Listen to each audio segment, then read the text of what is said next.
So next we have David Postolski. David's going to talk a little bit about U.S. law, and he's also going to give a little bit of an IP refresher. The 45-second version of that. It's going to be a little bit longer than that because I probably can't shut up about it. But I promised to go quick because I really want to get to the countries. But Mindy asked how many of you had a patent and a trademark, but how many of you have an idea for a business? Show of hands. Right, so the reason why I asked that is because ideas in of themselves are not protectable, right? If you have something in your head and you want to protect it, you must physically do something with that idea. You have an idea for a song, you write that song down on a piece of paper and you send in the lyrics to the Copyright Office. You have an idea for a brand, you describe what that brand is, and you have a trademark because you are selling a good or a service in interstate commerce. Or if you have an idea for an invention or a device or mechanical or electrical apparatus or a method of doing business or a computer program or software, you then tell the government what it is, you describe it in detail, and you can get a patent. All of that is called intellectual property, right? So these are things that come from our minds, these are things that come from our intellect, and then we take an extra step and we physically embody it in either a patent, trademark, or copyright, and the government will give you a protectable right. They'll give you a right for a limited time as long as you're using that trademark, as long as you're practicing that invention, as long as you are living, if you've created a song or some type of artistic work. So again, there's probably, I can spend many hours talking about what is intellectual property, but I just wanted to leave you with a few things that hopefully some of my other panelists will talk about, which is in this country, as of March 16, 2013, we have a new law in our country. It's called the America Invents Act.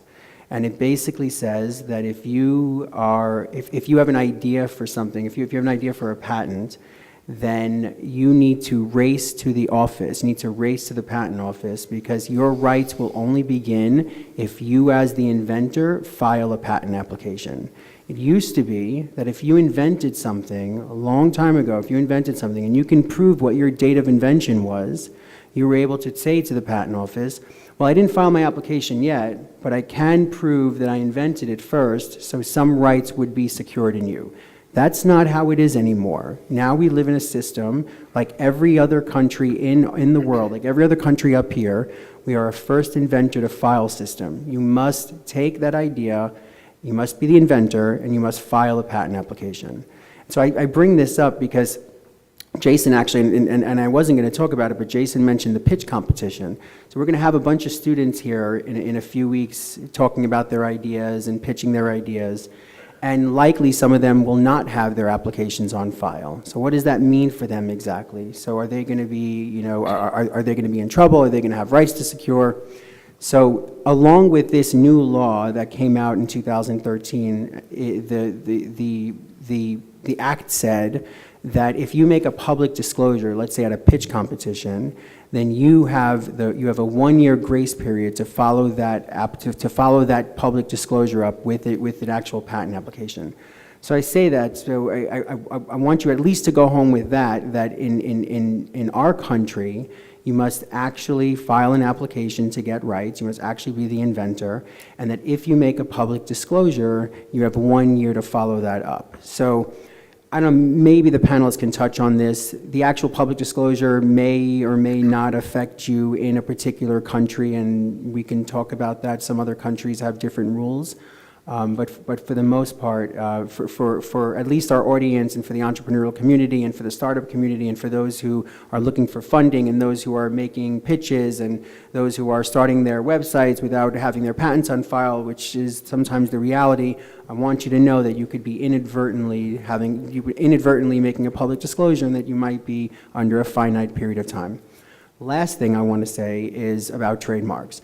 So I think the biggest misconception that I just want people to take home is that in this country, you can only get protection for a trademark if you actually are using it in the stream of interstate commerce. What's commerce? Trade, right? If you're selling a good or a service and you have a trademark that is representative of that good or a service, then the government will give you a right over that trademark. But you have to have a customer in another state. It's not intrastate commerce, it's interstate commerce. So if you're just doing business in the state of New Jersey, then you qualify for a New Jersey trademark. But if you have another customer in another state, and this, I can probably speak about what that means for an hour as well, but well, that's for another time. But if you have interstate commerce, then you qualify for a federal trademark, and that means you can then stop someone in Wyoming or something like that, as opposed to, just having the rights to stop someone from using a similar mark to you in your state that you live in.